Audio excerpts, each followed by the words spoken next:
Hi everyone, today I am at IIT Singh Sura Isle of Class XT with my project partner Sandeep Kumar Singh is here to tell you about our school social science project with main theme, Humayun Tomb and sub-theme, historic architecture. I would like to thank the school and Niti Aayog for giving me this opportunity to participate in this science exhibition.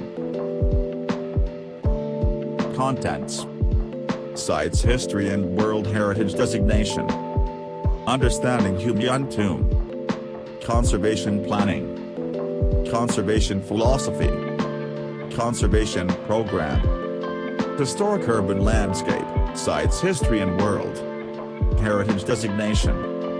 In AD 1530, Naziruddin Muhammad Humayun succeeded his father Emperor Zahiruddin Muhammad Babur to become the second Mughal emperor of India. He was unable to consolidate his empire due to the constant battles with his brothers and finally with the Afghan Sher Shah Sir, which led to his ouster from the country in AD 1543. With the support he received from the Shah Tahmasp of Persia, Humayun was able to once again establish the Mughal Empire in India 12 years later. However, Humayun's second term as emperor lasted barely a year as he fell to his death, in AD 1556, from the steep steps of a pavilion within the fort at Delhi. Upon Humayun's sudden death, his son Jalaluddin Muhammad Akbar inherited the Mughal throne at the age of 14. Though very young, Akbar earnestly took on the responsibility of consolidating the empire and building the infrastructure, forging alliances, and establishing pluralistic principles of governance that served as a firm foundation for the Mughal Empire.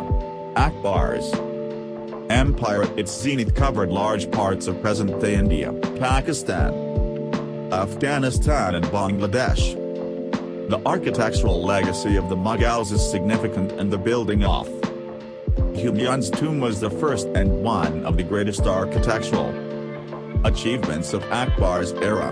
Almost 7 years after Humayun's death, Akbar could devote the finances required to build a monumental mausoleum for his father. When built, Humayun's tomb was grander than any tomb built anywhere in the Islamic world and had no precedent in terms of scale. Garden. There is little doubt that in building the mausoleum Akbar aimed to establish the glory and grandeur the Mughal dynasty aspired to. Akbar employed a Persian architect, Syed Muhammad Ghayas, whose father had worked for Babur, to build the earliest Mughal gardens in Agra. For this monument, Ghayas worked with Indian craftsmen and materials, while using motifs from many of the Persians: the large octagonal canopies on the roof corners, the chamfered building edges at 3 levels, as well as the octagonal tombs marking the 4 corners, create a distinct diagonal axis for the mausoleum that extends from the cenotaph to the edge of the enclosed garden. Buildings Humayun would have admired while in exile. Architectural historian Ebba Koch, who has been studying Mughal architecture for 40 years, believes, with the first major building enterprise of Akbar's period, the tomb of his father at Delhi, Mughal came into its own. With 69 tomb chambers on the ground level, Humayun's tomb seems to have been designed as a mausoleum for the Mughal dynasty. Even though Akbar was later buried in a monumental tomb in Sikandra, another 160 graves, including those of 7 of the later Mughal emperors, are also found at Humayun's tomb. Its monumental scale, use of both Indian and Central Asian timber topped the scale of Humayun's tomb. Dwarfed earlier mausoleums of Dathi architectural elements, use of red sandstone and white marble, both imported to Delhi in such great quantities, a unique floor plan, the garden setting wow principal floor plans of Humayun's paradise, among other factors, makes Humayun's tomb a unique undertaking. This first of the grand Mughal mausoleums served as an inspiration and precursor to the Taj Mahal, tomb, left, and Taj Mahal, right, Humayun's great-grand geometric and symmetrical floor plan used for the Humayun's tomb for the Taj Mahal, view of Humayun tomb, locating the mausoleum. Among the most revered Sufi preachers, already venerated across India 300 years before the arrival of the Mughals on account of his teachings of pluralism and peace, was the 14th century Saint Hazrat Nizamuddin Auliya, whose tomb or dargah stands in the area named after him along the banks of the river Yamuna. Babur, the founder of the Mughal dynasty, on defeating Ibrahim Lodi in the First Battle of Panipat in AD 1526 had first visited the dargah and only thereafter inspected the treasury he had won. Humayun too was recorded to have visited the dargah and, later, Emperors Akbar, Jahangir and Shah Jahan also made regular visits, though proximity to the dargah of Hazrat Nizamuddin Auliya seems to have been the principal reason for choosing the location for Humayun's tomb. The Mughal builders building on a never-before-seen scale factored in several other considerations in choosing the location for the mausoleum. An estimated 3,60,000 tons of local Delhi quartzite was required for the tomb, its enclosure, walls, gateways, and pavilions. In addition, over 3,500 tons of sandstone and white marble, brought from 300 kilometers away, were used in the construction. Locating the tomb on the banks of River Yamuna and along the Grand Trunk Road made it easy to transport such huge quantities of building material from distant places in Rajasthan such as Tanpur, Bansipalharpur and Dholpur districts, for red sandstone, and Krana, for white marble, tomb in Mughal era. The patrons of India's monumental heritage, such as Emperor Akbar for Humayun's tomb, provided these with revenue sources to ensure that constant repairs were carried out, often by resident craftsman families. Regular donations and grants of large estates were the norms to ensure a constant supply of funding, for example, through the sale of agricultural produce. It is well known that when in Delhi, the Mughal emperors Akbar, Jahangir, and Shah Jahan paid frequent visits to the tomb of Humayun and to the dargah of Hazrat Nizamuddin Auliya, both seemingly equally venerated by the Mughals. During such visits, generous grants were given to the keepers of the mausoleums, who would have included the craftsmen and gardeners entrusted with its maintenance. In the 16th-17th centuries, several additional garden tombs were built abutting Humayun's tomb, including that of Humayun's son-in-law Mirza Muzaffar Hussain to the immediate north, tomb of Akbar's minister, commander and famed poet Abdurrahim Khan to the south, of Zirwala tomb and Bu Halima's tomb, as well as structures today known as Lakwala Burj, Sundar Burj, Sundarwala Mahal, among others. All of these on account of being contemporary to Humayun's tomb as well of similar function, are proposed to be included within the expanded boundaries of the UNESCO-designated World Heritage Site.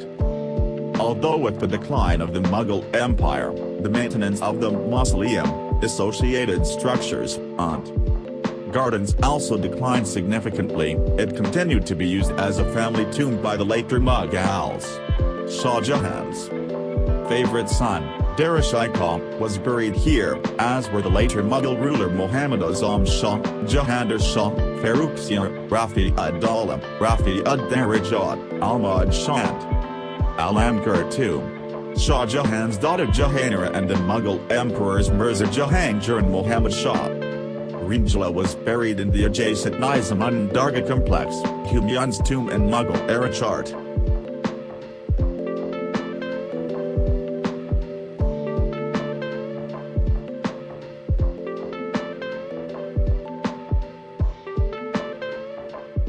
British-era inventions. Patronage required for maintaining the garden tomb of Humayun was no longer available with the decline of the Mughal Empire. Sketches and photographs from the 19th century indicate that the gardens were taken over for agriculture, while the mausoleum itself shows significant signs of deterioration and plunder, due to the interest generated in the site among the British residents of Delhi following the capture of the last Mughal, Bahadur Shah Zafar. From here in 1857, the first British intervention happened in the 1860s. The western half of the garden enclosure was altered according to a British layout, with the Mughal tanks and water channels filled in and replaced with circular pathways, and the Mughal orchards replaced with flower beds as seen in English country homes. 2. The Archaeological Survey of India, established by the British government in 1861, was among the earliest government conservation agencies established anywhere in the world, predating the establishment of similar agencies in the United Kingdom. As such, early conservation philosophy and practice were experimented with at significant Indian sites, among which was the Humayun's tomb complex. 3. Architectural elements such as the parapet lattice screens and the white marble inlay were largely lost by the 20th century, when Lord Curzon, Viceroy of India, personally oversaw a major conservation effort in the gardens and structures. At this time, the assessors toward the Mughal era garden layout by removing the earth and fill from the channels and tanks and dismantling the 19th century interventions.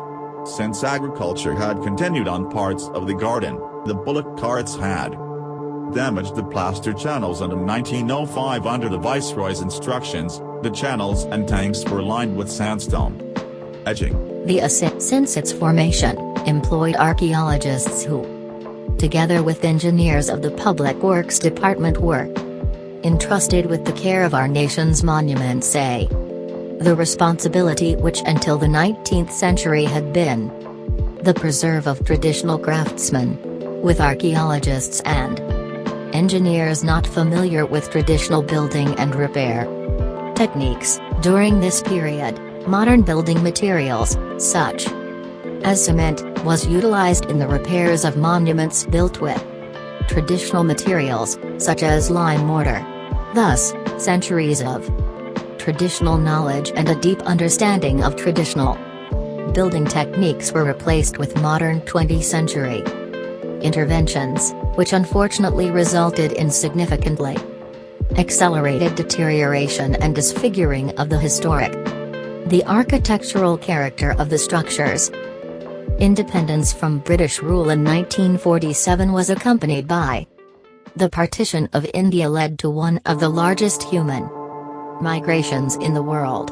Thousands of temporary refugee camps were set up both in India and Pakistan, including one at Humayun's tomb garden. Facing severe winter or lack of firewood for cooking, the refugees burnt the wooden doors installed in the stairways, principal tomb chamber and the ground-level chambers.